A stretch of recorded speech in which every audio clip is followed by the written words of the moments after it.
প্রিয় শিক্ষার্থীবৃন্দ, আসসালামু আলাইকুম। আশা করি তোমরা সকলে সুস্থ আছো, নিরাপদে আছো, ঘরে অবস্থান করছো। তো তোমাদের সুস্থতা কামনায় আজকে আমরা আমাদের শ্রেণী কার্যক্রম শুরু করছি।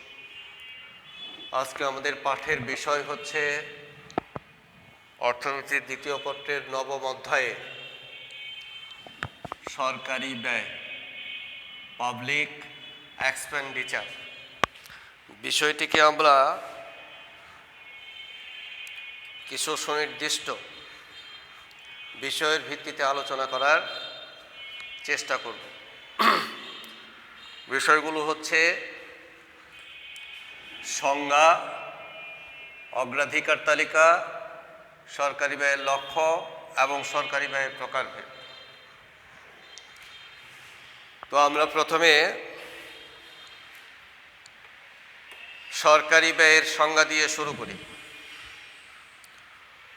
বর্তমান বিশ্বের রাষ্ট্রগুলো মূলত কল্যাণমুখী রাষ্ট্র, আর এই কল্যাণমুখী রাষ্ট্রে জনগণের জীবন ও সম্পত্তির নিরাপত্তা বিধান সহ নানাবিধ জনকল্যাণকর ও উন্নয়নমূলক কর্মসূচি গ্রহণ এবং বাস্তবায়ন করার জন্য সরকার যে ব্যয় নির্বাহ করে তাকে সরকারি ব্যয় বলা হয়।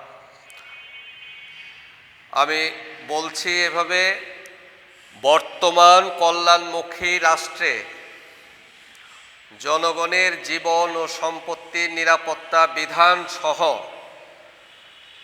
নানাবিধ জনকল্যাণকর ও উন্নয়নমূলক কর্মসূচি গ্রহণ ও বাস্তবায়ন করার জন্য সরকার যে ব্যয় নির্বাহ করে তাকে সরকারি ব্যয় বলে। আমাদের দ্বিতীয় বিষয়টি হচ্ছে অগ্রাধিকার তালিকা। সরকারি ব্যয়ের ক্ষেত্রে সরকার কিছু বিষয়কে অগ্রাধিকার দিয়ে থাকে। সেই সরকারি ব্যয়ের ক্ষেত্রে প্রধানত 5টি ক্ষেত্রে বিশেষ অগ্রাধিকার বা গুরুত্ব প্রদান করা হয়। সেই বিষয়গুলি হল: গুরুত্বপূর্ণ অবকাঠামো খাতে বরাদ্দ ব্যয় উৎসাহিতকরণ। 2, বেসরকারি খাত কর্তৃক উৎপাদনশীল খাতে অধিক বিনিয়োগের অনুকূল পরিবেশ সৃজনের সহায়ক খাতে অধিক সম্পদ ব্যবহার। 3, জনকল্যাণমুখী সামাজিক নিরাপত্তা খাতের ব্যয় অব্যাহত রাখা। 4, সরকারি খাতের ব্যয়ে কৃচ্ছ্রতা সাধন এবং 5 নম্বর হচ্ছে অনুৎপাদনশীল খাতে ব্যয় নিয়ন্ত্রণ। উপরোক্ত 5টি ক্ষেত্রে সরকারি ব্যয়ের গুরুত্ব প্রদান করা হয়ে থাকে। এরপর আমরা যে বিষয়টি দেখব, সরকারি ব্যয়ের লক্ষ্য। সরকার কেন ব্যয় করে থাকে? এক্ষেত্রে সরকার দেশের অর্থনৈতিক কর্মকাণ্ড তথা উৎপাদনমুখী কার্যক্রমের সহায়ক পরিবেশ সৃজনের মাধ্যমে সরকারি ব্যয়ের ফলে দেশের যে অর্থনৈতিক কর্মকাণ্ড এর সহায়ক পরিবেশ সৃষ্টি হয়, যার ফলে জনগণের মাথাপিছু আয় বৃদ্ধি পায়, অধিকতর কর্মসংস্থান সৃষ্টি হয়, জীবনমানের উন্নয়নের মাধ্যমে দারিদ্র্য বিমোচন সম্ভব হয়, ভৌত অবকাঠামো নির্মাণ এবং মানব সম্পদ উন্নয়ন, এই লক্ষ্যগুলোকে সামনে রেখে সরকার ব্যয় করে থাকে। তাহলে লক্ষ্যগুলো কি কি? জনগণের মাথাপিছু আয় বৃদ্ধি, অধিকতর কর্মসংস্থান সৃষ্টি, জীবনমানের উন্নয়নের মাধ্যমে দারিদ্র্য বিমোচন, ভৌত অবকাঠামো নির্মাণ এবং মানব সম্পদ উন্নয়ন। এবারে আমরা আসি সরকারি ব্যয়ের প্রকারভেদে।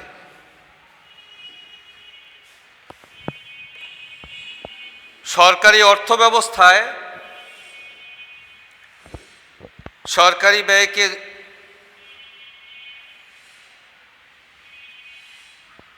দুই ভাগে ভাগ করা হয়। অর্থাৎ সরকারি অর্থ ব্যবস্থায় দু ধরনের ব্যয় লক্ষ্য করা যায়। একটি হলো কেন্দ্রীয় ব্যয়, অপরটি হলো স্থানীয় ব্যয়। একটি দুইটি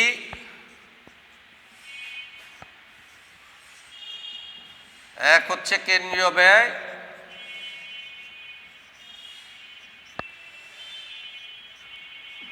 আর দুই হচ্ছে স্থানীয় ব্যয়।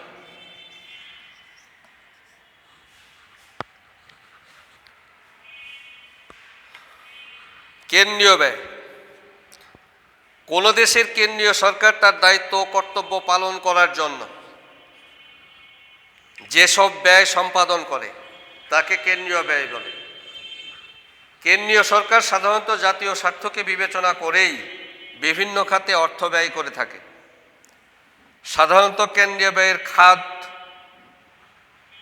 হলো, উল্লেখযোগ্য খাতগুলো হলো 21টি। 1. প্রতিরক্ষা, 2. সাধারণ প্রশাসন, 3. আইন শৃঙ্খলা রক্ষার জন্য পুলিশ বাহিনী গঠন, 4. বিচার বিভাগ, 5. শিক্ষা, 6. স্বাস্থ্য ও জনসংখ্যা নিয়ন্ত্রণ, 7. হিসাব নিরীক্ষা, 8. কৃষি, 9. শিল্প, 10. পানি বিদ্যুৎ ও শক্তি, 11. পরিবহন ও যোগাযোগ, 12. সাহায্য ও মঞ্জুরি, 13.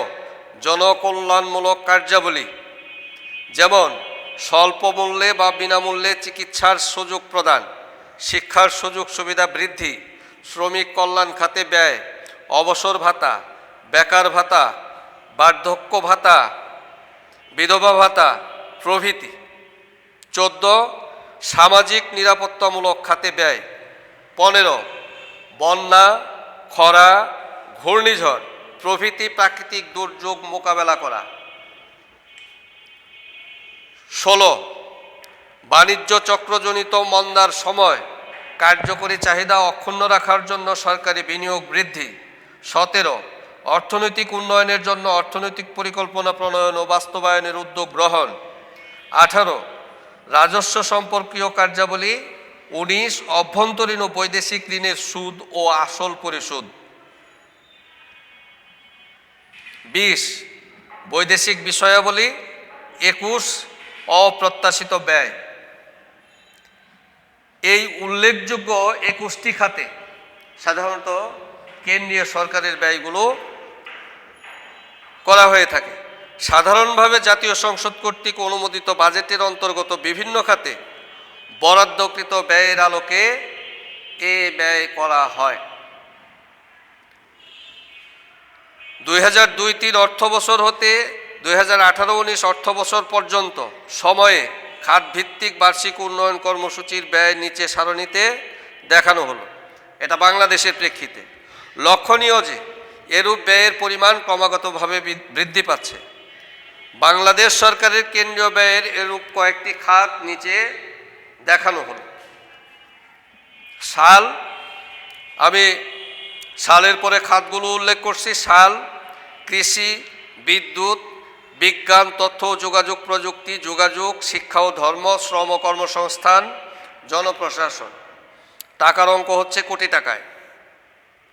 2002-03 অর্থ বছরে কৃষিতে 639.82 কোটি টাকা, বিদ্যুৎ খাতে 2352.01 কোটি টাকা, বিজ্ঞান, তথ্য ও যোগাযোগ প্রযুক্তি খাতে 75.48 কোটি টাকা, যোগাযোগে 620.81 কোটি টাকা, শিক্ষা ও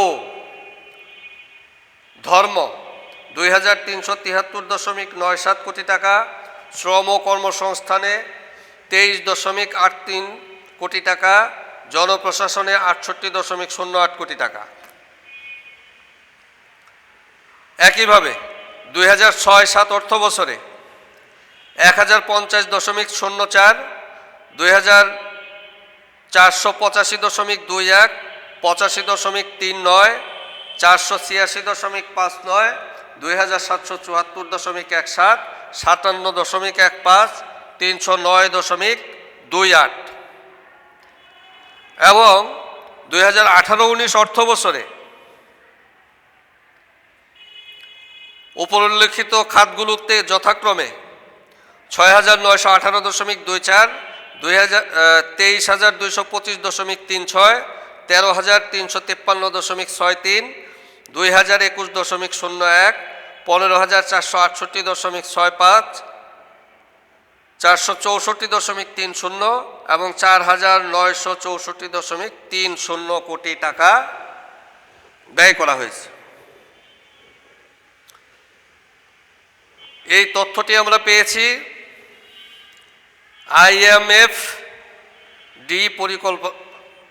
IMFD ও পরিকল্পনা মন্ত্রণালয় থেকে। এরপর হচ্ছে স্থানীয় ব্যয়। স্থানীয় জনগণের কল্যাণ সাধনের উদ্দেশ্যে বিভিন্ন জনকল্যাণমুখী প্রতিষ্ঠান স্থানীয় ভিত্তিতে কিছু অর্থ ব্যয় করে থাকে। স্থানীয় সরকার সমূহ যেমন ইউনিয়ন পরিষদ, গ্রাম পরিষদ, পৌরসভা বা মিউনিসিপ্যাল কর্পোরেশন, উপজেলা পরিষদ, জেলা পরিষদ প্রভৃতি স্বায়ত্তশাসিত সংস্থাসমূহ স্থানীয় সমস্যাগুলি সমাধানের জন্য যে ব্যয় করে থাকে তাকে স্থানীয় ব্যয় বলা হয়। অর্থাৎ স্থানীয় সরকার সমূহ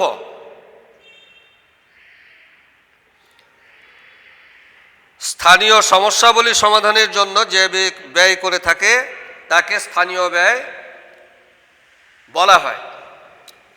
লোকাল এক্সপেন্ডিচার, স্থানীয় ব্যয়। স্থানীয় সরকার সমূহের কার্যাবলীকে সাধারণভাবে কয়েকটি ভাগে ভাগ করা যায়, মূলত 6টি ভাগে। 1 হলো উন্নয়নমূলক, 2 শান্তিরক্ষামূলক, 3 বিচার সংক্রান্ত, 4 শিক্ষামূলক, 5 হচ্ছে জনস্বাস্থ্যমূলক, 6 হচ্ছে বিবিধ। নিচে আমরা স্থানীয় সরকারের উল্লেখযোগ্য ব্যয়গুলো উপস্থাপন করছি। স্থানীয় সরকার সমূহ স্থানীয় বিভিন্ন দিক বিবেচনা করে যেসব খাতে অর্থ ব্যয় করে থাকে সেগুলোর মধ্যে বিশেষভাবে উল্লেখযোগ্য 11টি খাত হলো: 1 গ্রামাঞ্চলে শান্তি শৃঙ্খলা ও সম্প্রীতি রক্ষা করা, 2 রাস্তাঘাট, সেতু, বাঁধ নির্মাণ, কালভার্টের ব্যবস্থা করা, খাল খনন প্রভৃতি, 3 রাস্তাঘাট ও পথের পাশে বৃক্ষরোপণ ও তার সংরক্ষণ, 4 বয়স্কদের শিক্ষার ব্যবস্থা করা, 5 কৃষি গবাদি পশুপালন, মাছের চাষ, বনায়ন, কুটির শিল্পের উন্নয়ন প্রভৃতি কাজের জন্য প্রকল্প প্রণয়ন ও তার বাস্তবায়ন, 6 স্থানীয় জনসাধারণের জন্য বিশুদ্ধ খাবার পানির ব্যবস্থা করা, 7 জনসংখ্যা নিয়ন্ত্রণের জন্য প্রয়োজনীয় ব্যবস্থা গ্রহণ, 8 পানি নিষ্কাশন ও পয় প্রণালীর ব্যবস্থা করা, 9 কলেরা, বসন্ত, হাম, পোলিও, যক্ষ্মা, ডিপথেরিয়া, হুপিং কাশি ইত্যাদি রোগ প্রতিকারের জন্য ইনজেকশন ও টিকাদান কর্মসূচি গ্রহণ, 10 গ্রামাঞ্চলে কুটির শিল্পের উন্নয়নের লক্ষ্যে প্রয়োজনীয় ব্যবস্থা গ্রহণ করা, 11 অর্থনৈতিক ও সামাজিক উন্নয়নের লক্ষ্যে সামাজিক উন্নয়নের লক্ষ্য বাস্তবায়নে স্থানীয় সম্পদের ভিত্তিতে পরিকল্পনা গ্রহণ ও তার বাস্তবায়ন। এছাড়াও সমাজ কল্যাণমূলক কাজ, পরিবেশ দূষণ রোধ, গ্রন্থাগার ও পাঠাগারের ব্যবস্থা, উৎসব পালন, চিত্ত বিনোদন, কবরস্থান ও শ্মশান সংরক্ষণ, সন্ত্রাস প্রতিরোধ, কল্যাণধর্মী কার্যক্রম গ্রহণ প্রভৃতিও উল্লেখযোগ্য। পরিশেষে বলা যায়, কেন্দ্রীয় ও স্থানীয় ব্যয়ের খাতের মধ্যে পার্থক্য থাকলেও একটি বিষয় উল্লেখযোগ্য যে স্থানীয় ব্যয়ের খাত কেন্দ্রীয় ব্যয়ের খাতের বিকল্প নয়, বরং পরিপূরক হিসেবে বিবেচনা করা যুক্তিসঙ্গত। এরপরে আমরা এই দুই ধরনের ব্যয়ের মধ্যে যে পার্থক্য বিদ্যমান সেগুলো নিয়ে একটু আলোচনা করার চেষ্টা করি। কেন্দ্রীয় সরকারের ব্যয় ও স্থানীয় সরকারের ব্যয়ের মধ্যে যেসব পার্থক্য বিদ্যমান সেগুলো হলো, এক সংজ্ঞায় কেন্দ্রীয় সরকারের ব্যয় হচ্ছে দেশের কেন্দ্রীয় সরকার তার দায়িত্ব ও কর্তব্য পালন করার জন্য যেসব ব্যয় সম্পাদন করেন তাকে কেন্দ্রীয় সরকারের ব্যয় বলে। অন্যদিকে স্থানীয় জনগণের কল্যাণ সাধনের উদ্দেশ্যে বিভিন্ন জনকল্যাণধর্মী প্রতিষ্ঠান যে পরিষদগুলো স্থানীয় ভিত্তিতে যে ব্যয় সম্পাদন করেন তাকে স্থানীয় সরকারের ব্যয় বলে।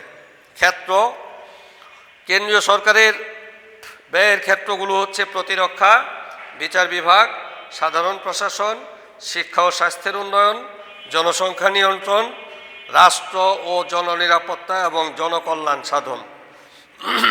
অন্যদিকে স্থানীয় সরকারের ব্যয় হচ্ছে সেতু, সড়ক, বাঁধ নির্মাণ, খাল খনন, স্থানীয় জনগণের শিক্ষা ও স্বাস্থ্যের উন্নয়ন, শান্তি শৃঙ্খলা বজায় রাখা এবং স্থানীয় আর্থসামাজিক উন্নয়ন সাধন। জাতীয় স্বার্থ বনাম স্থানীয় স্বার্থ।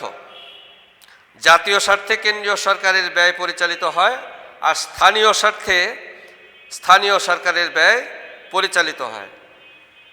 কোন কর্তৃপক্ষ এই ব্যয় করে থাকে?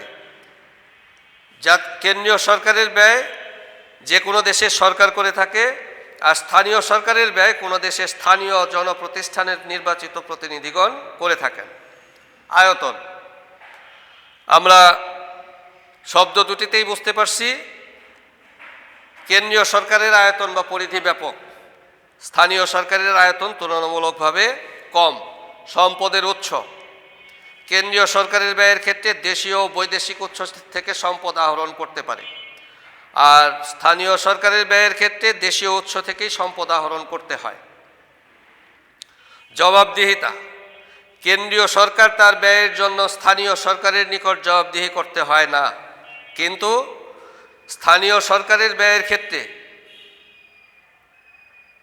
প্রয়োজনে কেন্দ্রীয় সরকারের নিকট জবাবদিহি করতে হয়। স্বাধীনতা, কেন্দ্রীয় সরকার সাধারণত স্বাধীনভাবে ব্যয় করে থাকে আর স্থানীয় সরকার পূর্ণমাত্রায় স্বাধীন নয় তার ব্যয়ের ক্ষেত্রে। সুতরাং উপরের আলোচনা থেকে বোঝা যায় উভয় ব্যয়ের মধ্যে কিছু পার্থক্য থাকলেও উভয়ে একে অপরের পরিপূরক। যেমন কোনো দেশে স্থানীয় সরকারের ব্যয়সমূহ যদি যৌক্তিকভাবে সম্পাদন করা হয় তাহলে কেন্দ্রীয় সরকারের ভাবমূর্তিও উজ্জ্বল হয়। তার মানে কেন্দ্রীয় সরকারের ব্যয় হচ্ছে স্থানীয় সরকারের ব্যয়, স্থানীয় সরকারের ব্যয় হচ্ছে কেন্দ্রীয় সরকারের ব্যয়। পরের ক্লাসে আমরা সরকারি ব্যয়ের উদ্দেশ্যাবলী নিয়ে আলোচনা করব এবং উন্নয়নশীল দেশের সরকারি ব্যয়ের ধারা ও প্রকৃতি নিয়ে আলোচনা করার চেষ্টা করব। তো তোমরা সুস্থ থাকো, নিরাপদে থাকো, ঘরেই থাকো, স্বাস্থ্যবিধি মেনে চলো। তোমাদের সুস্থতা কামনা করে আজকের মতো আমরা আমাদের পাঠ এখানেই শেষ করছি। ভালো থেকো, নিরাপদে থেকো, ঘরেই থেকো। আল্লাহ হাফেজ।